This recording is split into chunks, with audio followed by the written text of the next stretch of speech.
Welcome everybody to TruExact Show. I'm here with Dan, Eric, Brian. Our special guest today is comedian Shaun Latham. You might know him from Barstool as the $20 Chef. How you doing, man? Thanks for joining us. Hey, thanks. Nice to be on your 20-man roster podcast there. Yes. Shout out to the audio guy, whoever. Luckily, you're doing Zoom, so you don't have to set up 38 mics. Yeah, it became very beneficial and was cost efficient. Hey, doing it. it's nice. What we like to do before we get into your time as $20 Chef and comedian, tell us about yourself. How you got started in comedy, man? I just got a job at the Improv, man. I did comedy once before that, like an open mic, but I got dared. But I just got a job at the Improv in Tempe, Arizona, and then I just started. Those other fools were doing it.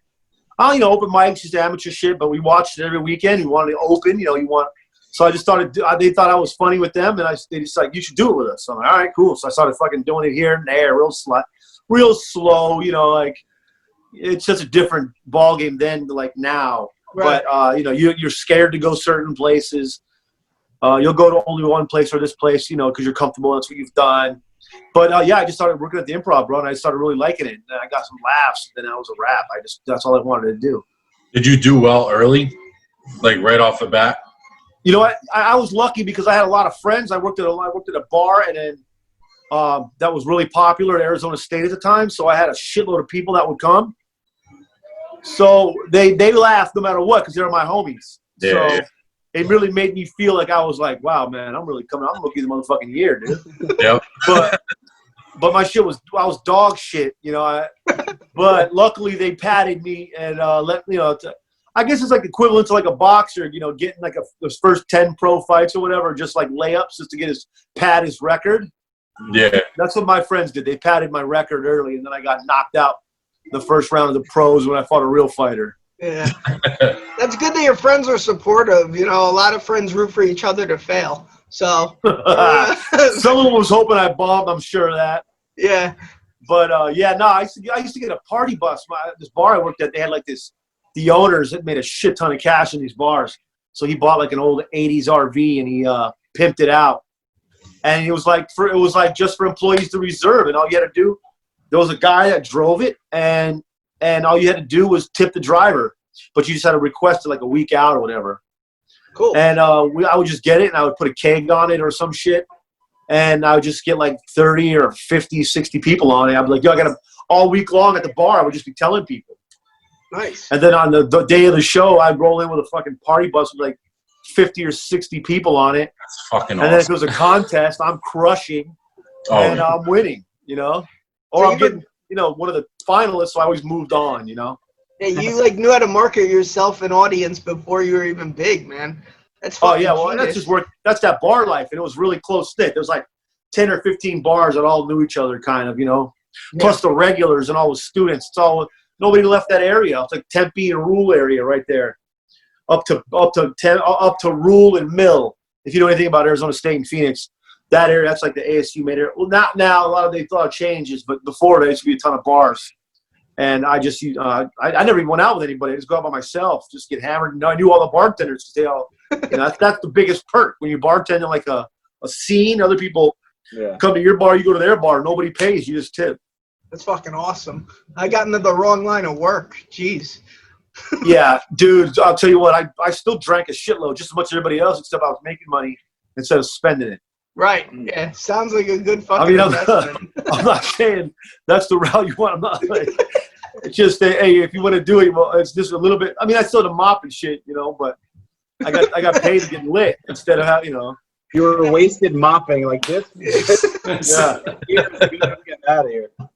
I did some dumb shit at the end when I started to really not give a fuck. I really. Can you tell a story or no? One time I was looking at this nightclub in Santa Monica, like one of my last bar jobs. It was probably like in 2006 or 7 or 8.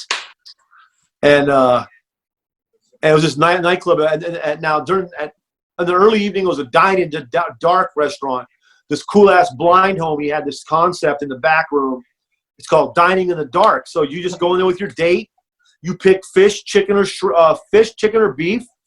And this guy walks you in there, and it's pitch-ass black, dark. So you just go in there, and it's supposed to, like, you're supposed to like have your other senses take over when you're on the meal experience or whatever. It was just cool shit though, and but then they would move all that shit out of the way. I mean, at the end of the day, you turn the lights on, it looked crappy. It looked like it was just some tables and some chairs, like nothing nice in there because it was fucking in the dark. Like no one cares what it looks like. You just got to sit down. And so they'd move all that stuff out of the way. And then at night, it was a nightclub. And on one night of New Year's, we got hammered. And I was like already asleep before the place was closed. And I was supposed to be bar backing. And they wake me up. And he's like, you got to fucking come finish, dude. So I'm out there hammered, finishing my job. And then at some point during the night, they had all these like nightclub ottomans, dude. They must have had 50 of them they didn't never use. And so I was just hammered. I'm like, I need one of these in my apartment, man. So like drunk as shit, almost blacked out. I grabbed this right in the middle of like New Year's Eve party at this club. I take this thing out the back, and then I take it to my car and I put it in the back seat of my car, right? And I cover up the clothes. And then I'm like, well, I can't leave my car here. I got to move my car down the street, dude. So in case the owner don't come out and see it with his ottoman, and I get let go for stealing an ottoman when I'm almost blacked out. So I moved my car around the corner down the street, and then I get off work like 3 hours later or whatever. And I forgot I moved my car, and I forgot I stole the stupid ass ottoman. So I'm calling the cops. My car's stolen, man. And the cop's like, nah, dude, your car ain't stolen, bro. You're hammered, and it's New Year's, dude. You just don't know where it's at. He goes, it's probably a good thing. Because you sound like you shouldn't even be driving anyways, dude. Yeah. And I'm like, my fucking car's stolen, dude. I would know if I moved my car. Then I'd work all night, asshole. And then I just went back into work, dude. And the guy basically said, listen, I'm not coming out, not sending nobody. If your shit's stolen, we'll send out somebody tomorrow morning. But if it's not, you'll figure it out. If it got towed, cool. If you moved it, you don't know where it's at, you'll find it. But otherwise, if it's still gone in the morning, call us back. So I went back in. I sat there for a while, all pissed off, and until like out of nowhere, like an hour later, it's just like, oh man, I forgot it. Oh no, I walked with my friend out to his car, and I looked down the block, and I fucking saw my car parked, and I'm like, oh, the cop was right, dude. I'm just a drunk ass donkey, dude. Did you bring the ottoman home though? Fuck yeah, I did. Now, you Hey, the other time I was. There's the only other time I've never stole shit in my adult life. We all do shit like here and there. You're a teenager. But I was hammered, and this building, this restaurant closed down. We were driving down the street, and then this dope ass, big ass planter, dude. It was huge. The thing was heavy as balls, and so me and this kid, we get it over. We wheel it heavy as fuck for two grown men to move it. We get it into my car. We have the tree sticking out of the window, and we're hammered at like 2 a.m. And we get this heavy bitch back to my house, dude. I go get a cart from the door guy. We get it in there, get it up there. But then when I moved, we were moving out kind of quick, and it was just too fucking heavy, bro. So I just left it. I was just like, the landlady's have to call somebody in, dude. This is some city shit. I shouldn't even have it in my house, dude. We had this big ass tree, but I had a loft downtown LA, so it was fitted. It was big enough to fit in that bitch. I mean, I can just imagine like we're 3 a.m. rolling down the street with like a tree 6 foot hanging out the back of a Honda Accord 4-door. Oh, that's fucking great. Hey, you talking about Arizona State? Did you grow up out there, or you grew up out here and went out there? No, I'm from born in California, but I lived in Arizona from the age of 15 to 25. Right. So from like 8th grade, and then when I was 25, I left to go chase the dream in LA. But I'm from Los Angeles originally.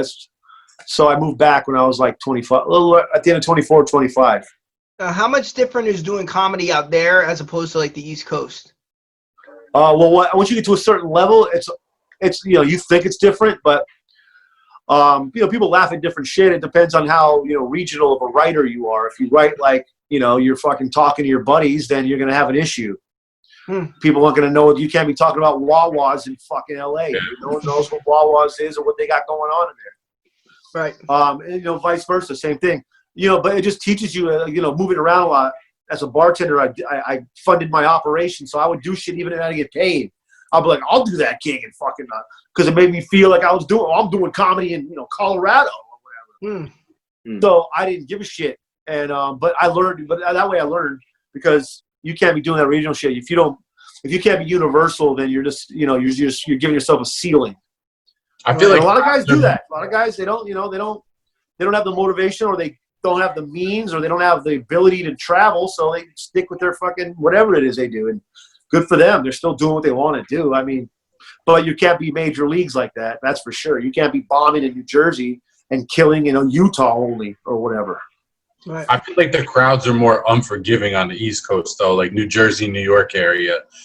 Like when you get up there and if you do poorly, you have people in the crowd screaming, fuck you, get the fuck out of here. Where out in like Utah, you're not going to get that, right? Yeah, I never open mic'd in Utah, so I don't know exactly. But I know like in California and in Arizona, I've gotten in fights on stage. I've gotten rushed. I've gotten yelled at. I mean, I've gotten – so, fools are aggressive on the West Coast too, but it's just not as commercial that how they're aggressive as it is like on the East. Like the East Coast, that's their Jersey, Yeah. Like on the West Coast, they're doing the same shit.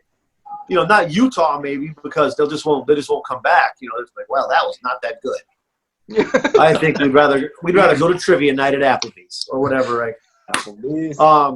How's that compared? But again, but I also did a lot of bar shows, and I did like a lot of ethnic rooms, a lot of black rooms, a lot of Mexican shows, a lot of hood rat ass white shows, and a lot of bar shows. That's where you get your chops. So bar shows are bar shows, whether you're in New York or LA. The people are at bars getting lit, and they really don't give a fuck. And if they didn't buy a ticket to go see you, like they don't have a ticket that says my name on it, Shaun Latham.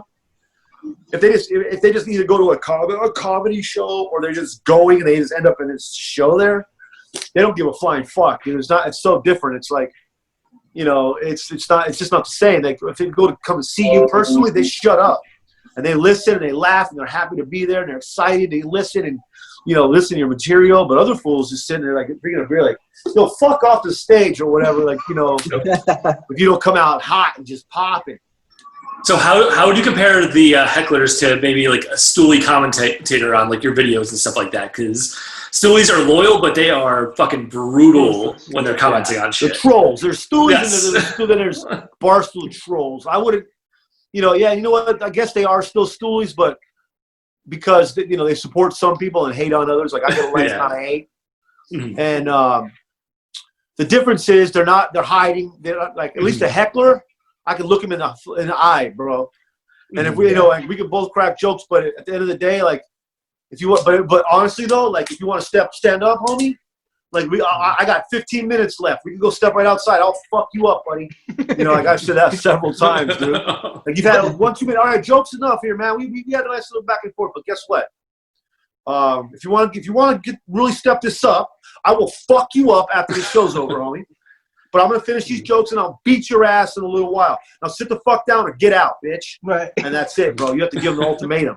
See, and then on the internet, they hide behind burner accounts and shit, and they're little punk-ass people, and they're just like, like, it's at least the heckler has the balls to stand up in your grill, and talk some shit from the – because that's when you lay it on the line. You have nothing to lose on the internet because you ain't – what are you going to do? I don't know who these motherfuckers are. They got 2 followers. They follow 50 people. And they got like a picture of fucking Tiger Woods or whatever. That's awesome that like you're able to like, especially with like your comedy background, how you're just basically saying fuck it, like it just bounces right off of you because it doesn't really matter. Like, well, no, honestly, I've never gotten at that level. Like this last year, it's finally kind of. I mean, I still get hecklers and shit, but like the love and the growth is back. But no, for a while, dude, I was kind of blown away. I was like, man, this is a lot of fucking hate, bro. I never had this many motherfuckers just going in on me, bro. And I'll go back at fools, but I mean, it's a little bit, it's a little jarring. I mean, even for like I could stand in front of any crowd right now. It don't matter if it's like at the beach and people are sitting around, 500 people, or if it's Radio City or a bar or a comedy club or a fucking whatever.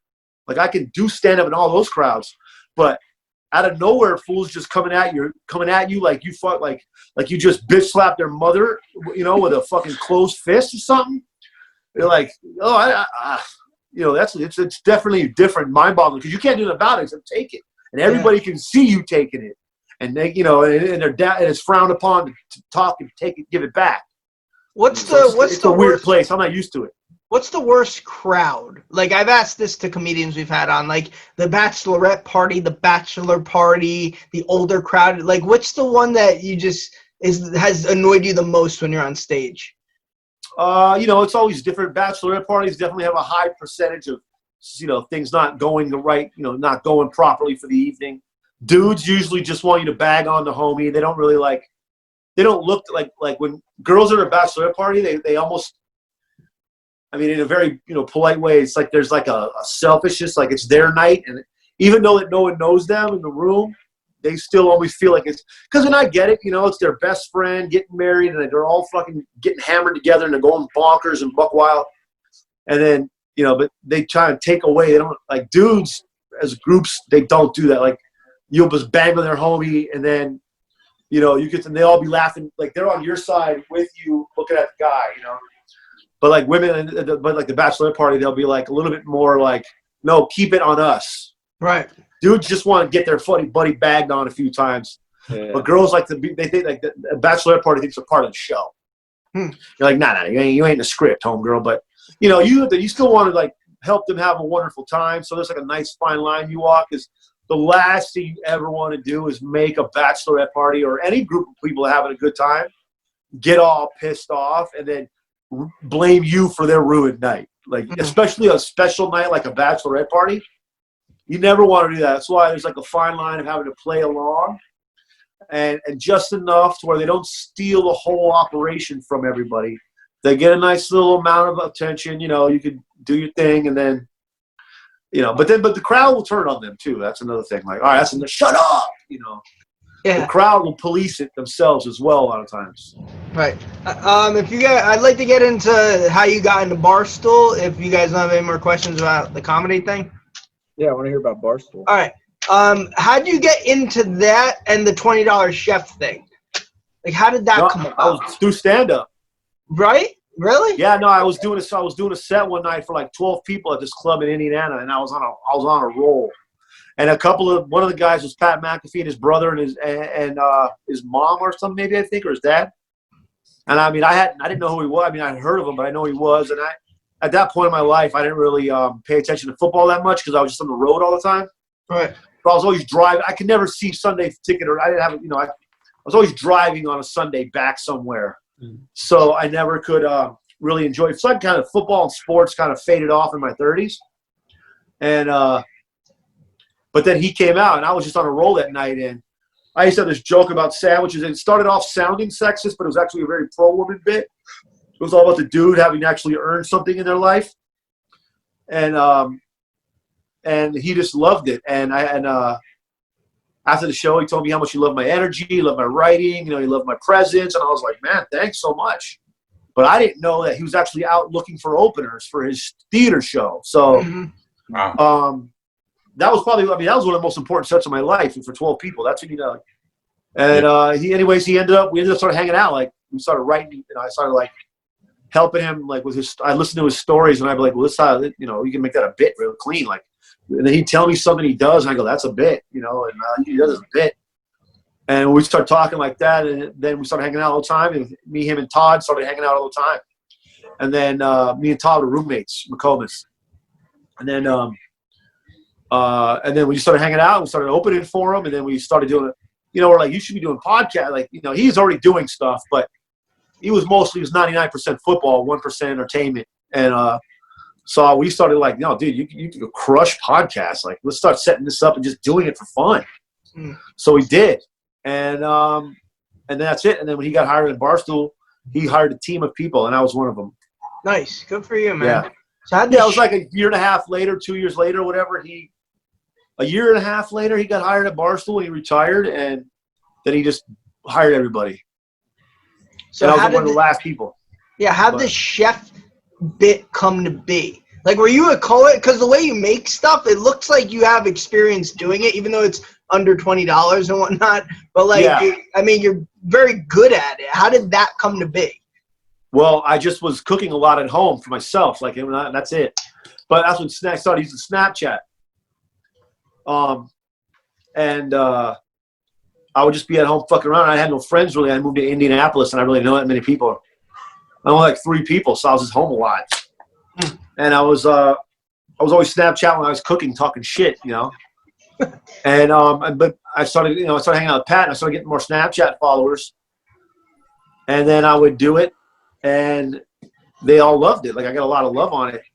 And then whenever I got hired with him, he was like, well, what kind of show would you do if we gave you like a video series? And I was like, well, I'll try a cooking show. Like I do it on a Snapchat. People seem to like it, and it's kind of funny. And then we started trying it, and that's how it started. But it took like months and months before it started. Right. At first, it was just going to be like a firefighter going to firehouses only type show. But that was like, Pat was like, it's a good idea, but it's too pigeonholed. Like, what are you going to just do? 300 different fire departments? It's going to like, they're all great dudes, but it's like, they're firefighters. It's not like, you're not going to fucking improv troops. It's not like, you're getting the second city everywhere you go. Like, you have to have some kind of diversity in there. You mix that into the show, but you have to have your own. So that's how we did it.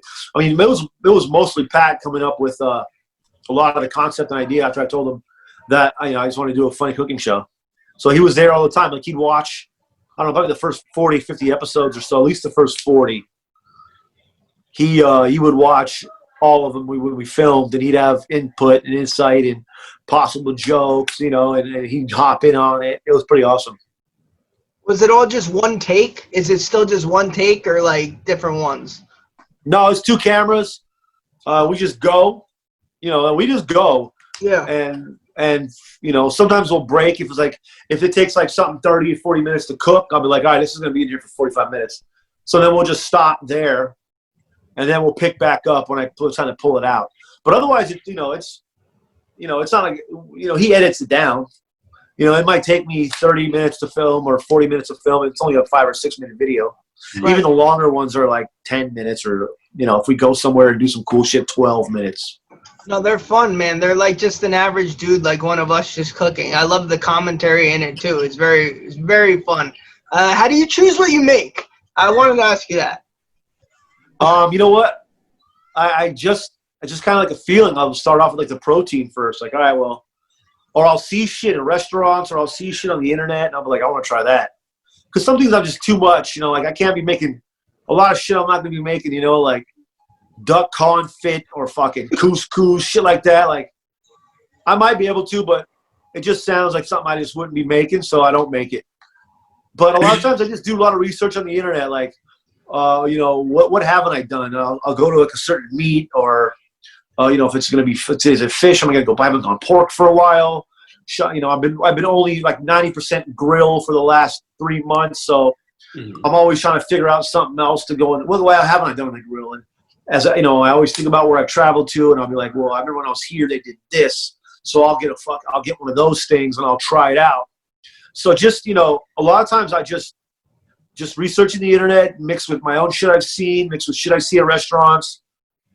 Mixed with things that I see other people cook that I've cooked with, or it's a mixture of a whole bunch of stuff. But right now at the grilling, I'm just like, I'll see things on the internet a lot of times and I'll just kind of give it a little twist.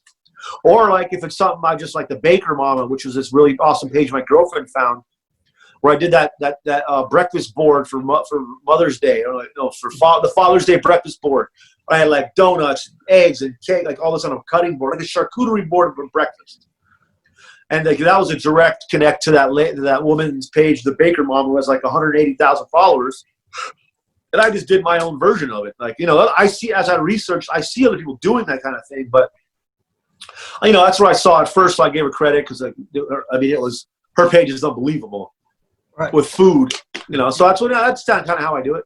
Have you ever done like a crock pot one where you just like put everything in there and just get hammered for 8 hours and then come back and then just eat it? I actually bought 2 crock pots last winter so I can have one ready. Because obviously I can't, like, my producer has other shit to do. We can't sit around and wait for a fucking crock pot to finish. So I did buy 2 crock pots last year, and I did a ton of soup. But the only thing I didn't fucking do was use them, because I bought one so I could make the shit early in the morning. I'd make 2 batches, obviously, and then another one I do on camera. And then when you finish putting everything in, you slide the other buddy in there. But I never, I was just too lazy, and I never pulled it. I just something about it. Even though I had 2 crock pots in my apartment taking up space, just like I got a fucking meat slicer, like I'm at a deli because it was $30 on the internet, and I had never used it once. Are you gonna leave them? Are you gonna leave them at your apartment or house when you leave? No. Like you left the tree? No, because this deposit's too big. Dude. This deposit, I need to get it back, man. It's New York deposits. Like, a down payment on a fucking house, bro. Yeah. It's ridiculous. Have you filmed anything that just came out completely awful while you were filming? Yeah. It happened 2 weeks ago. Yeah. I was trying some shit. My producer, he's telling me he wanted me to do this thing his parents do. It's like these horseradish, bacon wrapped fucking shrimp on skewers, and I'm trying to make it look right, and it ended up being a complete. We fucking scrapped the whole episode. And but he didn't film it. Sometimes I film with my camera, like my girl or her son will be my camera, second camera. Well, I have this tripod like I'm using right now, and then I have my second cam will be my girlfriend or her son will be like the producer. When my producer, if we need one and he can't get there. And we did it with those two iPhones, and I was all pissed off, and I ruined it. I fucked it all up, and we tried to refix it in the middle, and I was like, nah. And then I sent it to my producer. I go, this is absolute trash ass episode, dude. Yeah. I'm like, I don't know how you're gonna. I go, you've done a lot of miracle working, with making shit, pulling it together for an episode, but I don't know about this one. Yeah. And then he was working on it. He's like, dude, I'm just gonna tell him we're skipping this one, dude. Like. He also had to get tested for COVID, so he couldn't come. So it was like an emergency thing, and we ended up scrapping it. And we redid it. I was doing that shrimp and the steak and that steak sandwich episode that I did last week. It did really well, but we redid it last week. Yeah. The one that I did was trash. We scrapped it. But I mean, like stuffing when I first started this show, that was absolute trash that we had to redo. Like sometimes I just. Not very often, especially anymore, because it's like I just don't do anything that's so far out of my knowledge that I'm actually have to scrap an episode. Yeah, but it happens sometimes. That would be a funny video of like all the times you fucked up, and you're just like, fuck, like this stuff. It would be a lot. It would take my producer so many hours of work to do that. I fuck up a lot, man. But now it's a lot. I'll tell you what. I watched an old video. Actually, I busted out. I cracked my phone, and so I didn't have a phone for don't crack your phone right now, bro. Okay. Put all the protections on your celly because it takes 10 days just to get an appointment to get it fixed. So my shit was completely black, and I was rolling the iPad Mini with the Wi-Fi for 2 weeks. Phone calls on it, Yeah, everything on that, but I couldn't talk to any of the Android homies for 2 weeks. The first episode we ever shot was on it. I had it saved on there from my iCloud, and we watched it. I was like, Jesus, dude. This one didn't even go. It didn't even make it to the air or anything. It's the first one where Pat was like, all right, you got 2 producers, go do your thing. And we did it, and we went to the butcher shop, and it was horrendous. I want to ask you, do you get free range to cook what you want and say anything? Do they give you, does Barstool give you your platform, go do what you need to do? Has there ever been anything you submitted and they turned it away? The only time that ever happens, they don't tell me shit, dude. Mm-hmm. I get to do all I want, whenever I want, however I want. I mean, it never once has Dave or Erica been like, nah, cut that out. Cut that part out. No, that's never happened. That's just not how it works there, bro. You have complete 100% creative freedom and control. Right. That's fun. Yeah, it's amazing, dude. But now, the only thing that changes is if you get sponsored content, right? So I'm lucky. Labatt Blue lets me do whatever I want. That blue light here, man. I was just about to ask you about. Why Labatt Blue? What? Why Labatt Blue? Is it just because they sponsor you? Well, it's Barstool has all these products and all these companies are looking. What do we want to buy? They ended up buying a few episodes and it worked out well. And they liked what we did, and then they bought more. And they liked what we did, and then this whole year, they said, "No, I will buy up the whole year," which is fucking great for me. All right. And I'm very thankful for the relationship with them. But they let me. They're basically like Barstool, bro. Now, other companies I've done stuff for, we've had to redo stuff. We've had to cut stuff. We've had to hold episodes off for weeks at a time until they wrote off that, sometimes shit was too edgy for them and they had to cut stuff out. So there's definitely some companies, that's the only time is with sponsored content because they're buying it, right? So, and and their name is on it. So if they don't want me dropping F-bombs in on that episode that they buy, well, I got to do that. Right. I'm all right. I'm a company man. Like, yeah, I don't have any principles to the F word or a dick joke or something. Like, you know, if they don't want it, hey, listen, thank you for buying my episodes. Done. Like, I'm not going to be a tough guy. It's my show. Fuck off, dude. Like, So do they like pick the special guest for you, or do you get like a pick of like who you want on your show as like a special guest, like Andrew Zimmer or like any of those guys?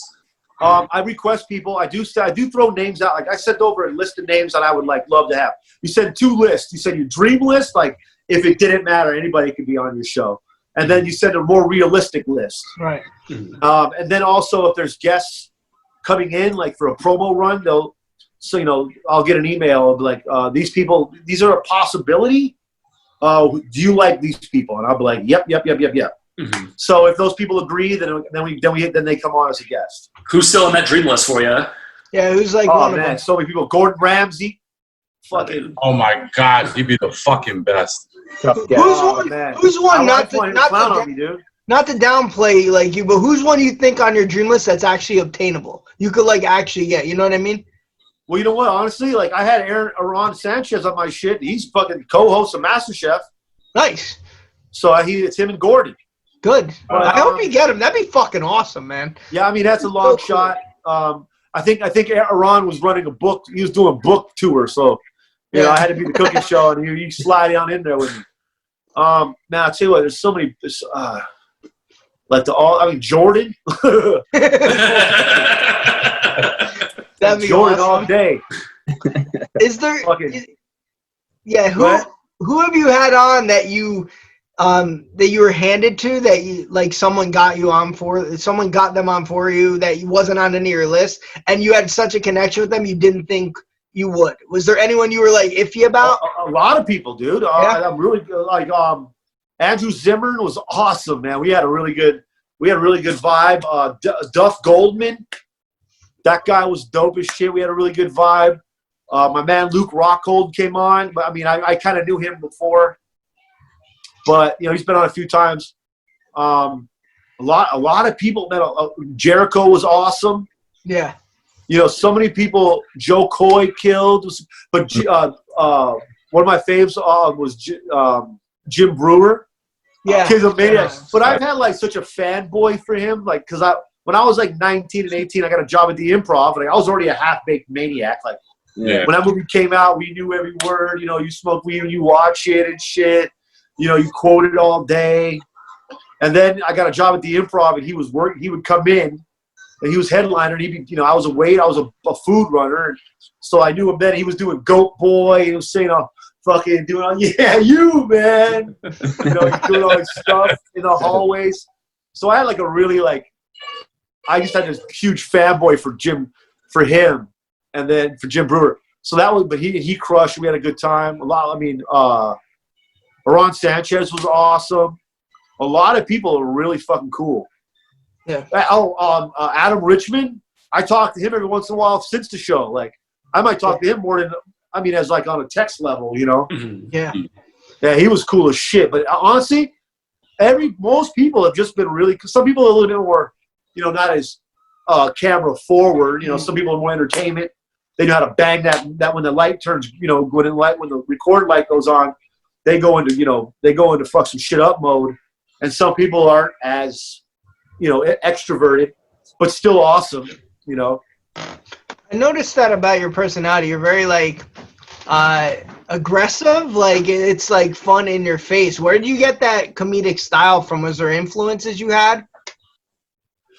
I don't know. I mean, I just felt like I think that after doing stand up, I've done it laid back more, and it just doesn't do it for me like it does when I'm like just letting it fly and feeling my energy. Like, you know, everything's about energy. Everything's energy. So. That's like my favorite compliment that I ever get is not about my material or anything. It's like, I love your energy. That's all. Because that's what makes people want to, you know, they want to come back. It's your energy. A lot of times they don't give a fuck what you say. It's your energy. Right. They're just going to be on board with your shit. That's it. If they like your energy. You know, I love Martin. That was my guy growing up. Like, so I loved his energy, and it was just something about it. It was like infectious, and he had a smile. He's talking shit. You know, he's looking at the crowd, just clowning on people or clowning on celebrities, and then all his movies, and then like Run Tell That, and his other one where he's got the all black leather on, which I can't think of the name right now. His other special. Either way, I don't know. I just feel the. I guess once that happens, like when you project your shit out there, people pick it up way more, man. People want to be led. They don't come there to lead. They come there to be fought, to be taken for a ride. Mm-hmm. And it just I guess whenever I saw the different effects when I got up there enough times where I started to come out and started to feel it and started to happen, that's was successful. So I felt it. Like there's a difference in the room. But I've been stolen in my mind up there, just sitting back talking. And then people just staring at you like, what are you doing, dude? Like, and that ain't my shit, And that's why I tried it for a good, strong year. I had two, Felipe Esparza and Edwin San Juan. Google those fools if you don't already know them. They're hilariously popular, funny comedians, but they were like my mentors for years. And they could smoke a pound of weed, go up there and crush. But I couldn't do it. Like, I tried. They're laid back. What? They're laid back, though.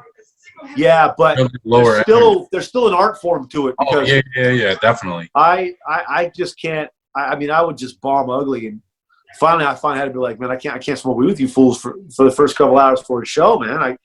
After I get off, I'll blaze all day, but I'm just up here bombing ugly while and fools are thinking I'm just out here getting fucking charity sets because you guys are crushing and you're bringing me along, and I'm bombing ugly like that third wheel in Warzone, Mm-hmm.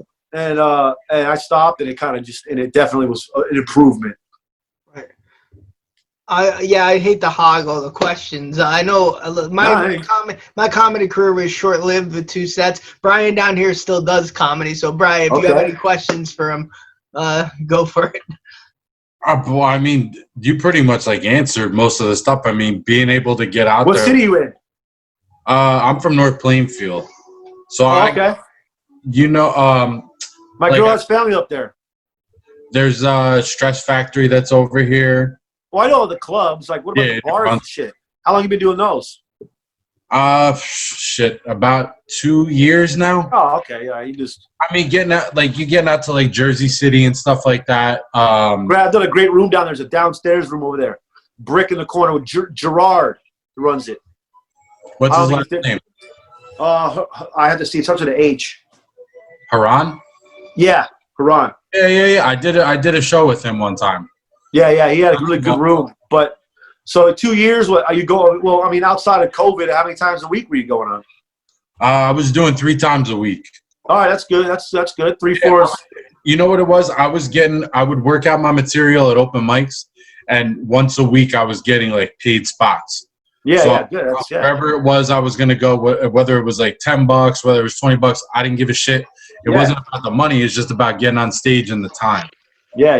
The open mics. That's always the best because you can't get any better practice than that. A lot of people say, well, if people are having a real reaction, but that's where you learn how to like thrive in the misery of it not working very well. Because even if your buddies are in the back going, ha ha, or whatever, like that's where you have to learn. And that's where you really become something, because once you can be in there and not really care if the shit's going. I mean, you care, but it doesn't stop you from doing your shit. Like, because, if you ain't doing well, and then you can fade off there for that last few minutes. Like, this don't matter anyways. These fools think I suck or whatever. I'm bombing.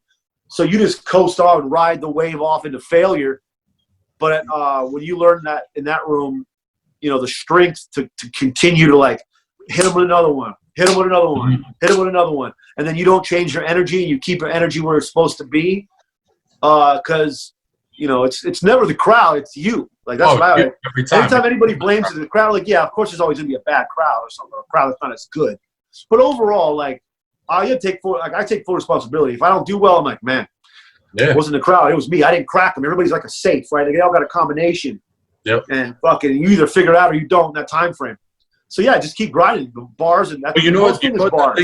You know what the thing too with the open mics, a lot of times it's just comedians that are there because it's everybody going up trying their shit, and comedians are the hardest ones to make laugh. So they got a lot going on. They're thinking about their material and everyone's got their friends. They're head in their notebooks and shit. Then they turn. So if you can go do an open mic and make comedians laugh and take their attention, like, you know, those jokes are gonna kill on a regular crowd. Well, Yeah. I think there's some truth to that, but I also think that because comedians have such, like, a lot of them, depending on the group and where you're at, like what's the scene.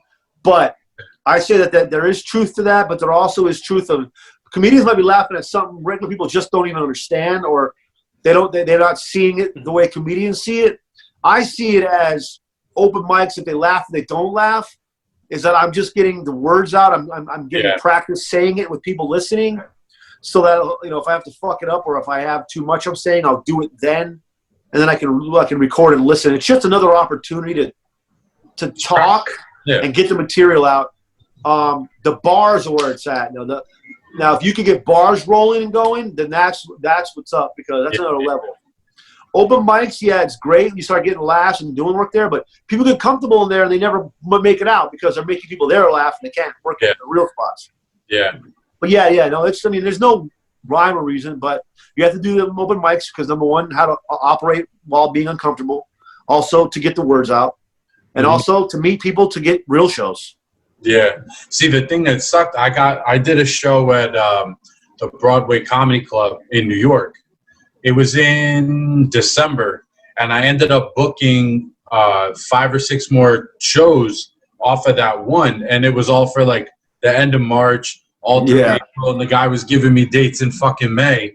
And I took them all. I was like, all right, they're all Friday nights, Saturday nights. I'm like, oh, shit, this is fucking awesome. Yeah. Like, oh, I'll have you middle. You could do 20 minutes. You could do like 12, whatever, here, there. Yeah, sounds great. Yo, I'm all fucking jacked up about it. And then COVID. Yep. Yeah, I started finally getting weekends at Funny Bones, and then fucking COVID hit. Yep. I'm like, man, dude, Fucking finally get on. Yeah, that's the hardest thing I've ever. You say you go up there, that's how you thrive, and then, or it's how you retire and never go up again, which is my case. So, Yeah, so it works either for everybody. You just being a soft ass hoe, cause shit. I'm honestly like so pissed off I was at like, fuck this, I'm out. Fuck you all. Fuck this. And Dude, ain't no joke, man. It's funny because it is a joke. Hardest shit I've ever tried. Hardest. I say this to everyone. Like, we rapped. I could freestyle, spit bars with any group. Comedy was such. I can't even put people's mind into it. The horror when you didn't get the laugh is the worst thing of all time. Yeah, that's what I was saying a second ago. Yeah, I was learning how to operate in that realm. It's like it's a weird place to be, dude. It's a weird place to be trying to be funny and you ain't being funny, and people looking at you like you ain't funny, but you're like, well, I'm gonna keep trying to be funny, and then here's some more unfunniness, and you're like, yeah, you still ain't funny, and then it just goes on for 5 or 10 minutes, dude. One time I bombed Russell Peters. You know who Russell Peters is? Yeah, one of the biggest comedians on the planet. He's my homie, and he gave me a set. He was in New York. He's like, yo, come do a set at Caroline. All right, cool, man. And I was on fire, dude. I was killing a lot. And I went up there to his crowd, bro, and I bombed. Like, it was fucking chirping, bro. Like, burping. Like, it was bad, bro. Oh. But I just kept on hitting him. Another one. And I'm just like, I don't give a fuck, man. Like, what did he say to you afterwards when you got went up there and he goes, I don't understand what just happened. I love that kid. He's funny as fuck. And he made fun of it. But it was, you know what? That's just how it works sometimes, man. Like, I just couldn't crack them. They weren't feeling my shit, and that's just how it works sometimes. Like, problem is people don't think about music. They need to think about comedy like music. Like, everybody clumps comedy into one. All right, you're all in this little area. Like, this is it. Here you are. This is comedy. But technically, like, Pandora's done it, but there's probably just, there's got to be at least 20 genres of comedy, like different. Like, some people who like hard rock don't want to hear fucking poetry with jazz flutes behind it or whatever. Yeah. That literally happened to me last week too, with like that, like with rap music. Like, I always thought rap music was like just one genre of rap, and then like last week I was like, holy shit, there's different things of it. And then like talking to a rapper, I was like, it's mind opening. I don't want to hear I don't want to hear some mumble rapper. Like my favorite double CD of all time is Tupac, All Eyes on Me. That's my level. That's my fucking threshold of like greatness. That's what I want to hear, not you going like it's all rap, but it's not. It's the same thing, comedy, fucking rap, regular music. But people like to, they clump it all together. But yeah, you just gave up, homie. But you know what? That's not your vibe. Like, it's not me. It just wasn't me. Honestly, it just wasn't for me. I just couldn't do it. I didn't like the feeling. Like, how bad I wish I could freestyle rap, especially against somebody in front of people. Like, dude, you could have paid me to try to do that, dude. Like, I don't have. It doesn't click. My skull don't click like that. My brain ain't hitting it. But on the comedy side, you put me in front of any. I mean, I've done shows in the street. Like San Francisco used to have there used to be this, I don't know if it's still going on or whatever, but in San Francisco, like this outdoor show. And there's no speakers, there's no nothing. It's like, it's a train station, like downtown, somewhere in San Francisco, and they chalk off a circle, and everybody sits around it, Indian style. And then you just like, when that person gets off, you gotta get in there, bro. You gotta like fight to get in the circle. And then it's your turn to do a set or play a track. Do they now? Is it like Duck Duck Goose? Do they tap you and you go in, or you just? No, you just gotta make it happen. You gotta get in there. Ooh, I like that. I got a really cool picture of that night where I'm standing out there with my beanie on, all stupid and shit, like doing a joke, and it's just a bunch of fools sitting around like Indian style, like waiting to fucking pop in there. But there was other people that weren't trying to pop in; that were just watching. A lot of homeless fools. Like it was it's a cool little show they had in there. It was just you just jump in. I want to touch on really quick because this has been kind of went a little viral. The fastest no ever in Barstool history. Where you texted, I have to ask. You texted Portnoy. You were like, "Can I come up?" You DM'd him. Can I come up there and cook? And literally within a second, no. That's it. Yeah, now, when you messaged them, were you like, "This is gonna be great"? Like, I was like, "Well, because we've always been cool, dude. Like, he don't bag on me in public and shit. Really, like, we don't get down. Like, we don't really have that kind of friendship. Or I didn't come in that way, like as a fucking, as like a little punching bag boy. Yeah. And I came in and whatever, like. Separately, and my shit was already selling, so I had contract talks with him, like and I had like it's always been just cool, so that shit caught me off guard, bro. And I have his number, I have his email, like but I had just seen a tweet with him and Watermelon. I'm like, dude, let's do some watermelon drinks and some shit, So I've been doing a lot of drinks, so I just fucking hit him with. I was just in my house doing my thing on the computer, and then I was like, I'm gonna hit him up real quick, dude. This is gonna be good, bro. Some more sponsored content. And then before you could put your phone down, it went. Motherfucker said no. He's probably on vacation up there, just like sitting with a drink. Like, I don't want to be bothered. Like, get the fuck out of here. Bro. He said no, motherfucker. No. Oh, that's great. But then your positivity came in, man. That energy. Yeah, really. Hey, bro. Luckily, I got that good ass gif of me getting knocked down by Smitty, bro. I can just plaster that on there, bro. Like, you did the rough and rowdy thing. Like, how do you guys pick? Like, who gets in there? You just gotta fucking throw your name in, bro. You gotta jump in the circle, homie. Yeah, nah, I wouldn't do that either. Scott's just. You know what happened? I was already training with Chris Lytle. Okay. Before I started working with Pat at Barstool, and I was doing stand-up only. I was just training. I was doing jiu-jitsu boxing training like 3-4 days a week just to keep myself in shape. But I was like, those guys in Indy at that IVG gym in the morning, like all the fucking real fighters are down there. They're not fucking around, bro. Like, this isn't like, it ain't like a title boxing class where you go and got a guy telling you to fucking hook left, hook right and all that. Like, you fight dudes. Like, you fight dudes. And then that's how like Chris Lytle would fight. Listen, is he acting like he's probably fighting his little 6-year-old kid? Yeah, but they'll still fucking pop. Like they'll give you a pop. So I was like already into it, dude. Like I already been dropped a bunch of times. I started doing jiu-jitsu. I'm getting choked out 10, 15 times a day minimum. And I'm learning from really good guys, and I'm really going. So I got to a point where I would be like the guinea pig, right? So these other pros and stuff would bring in their rookie homies, and then they would just like, all right, you guys go at it, and they gotta, like, all right, don't go full on, don't go fighting in the street, but go, let's go, and dude, it's scary, man. every day I went, I was like, why am I doing this? I don't want to do this. Like, why am I I don't want to fight this guy. And I got my bell rung a bunch. I got dropped a bunch of times. You know, dropped by a lot of body shots. But then it started getting awesome. I started getting I started feeling myself a little bit, you know.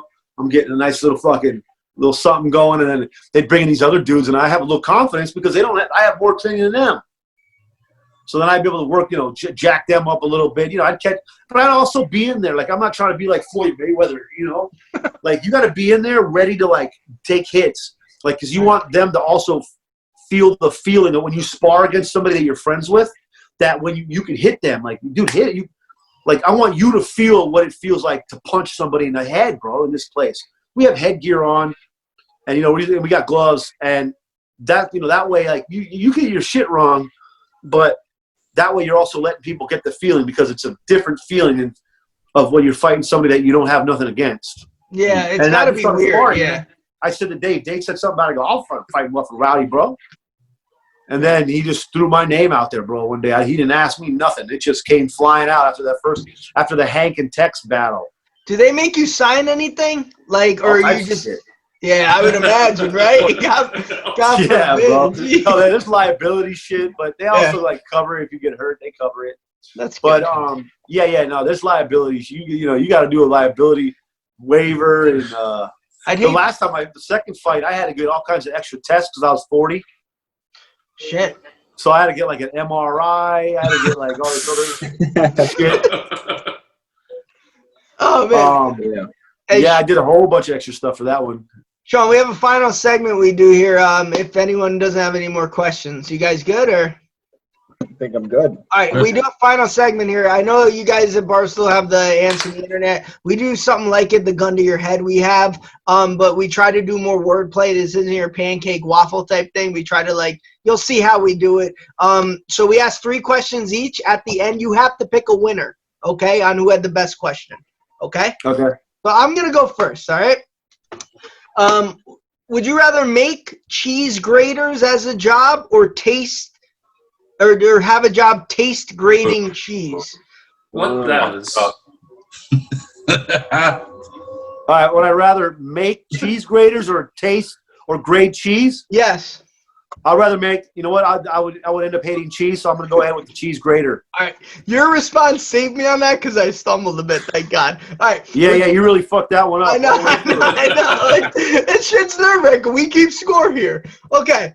That's first time reading questions. Yeah, world renowned. You own the #1 nicest grill for cooking, or you own the nicest grill for your teeth?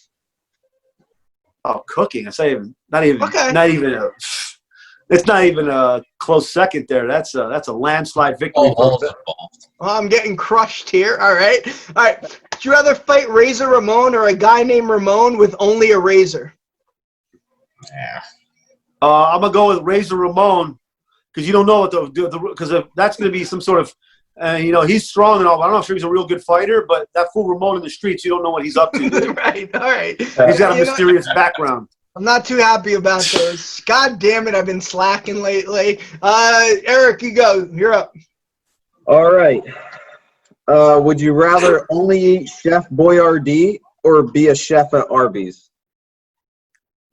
Arby's, dude, all day. I can only make those fucking chicken. I can only make Chef Boyardee ravioli. Fuck. Okay.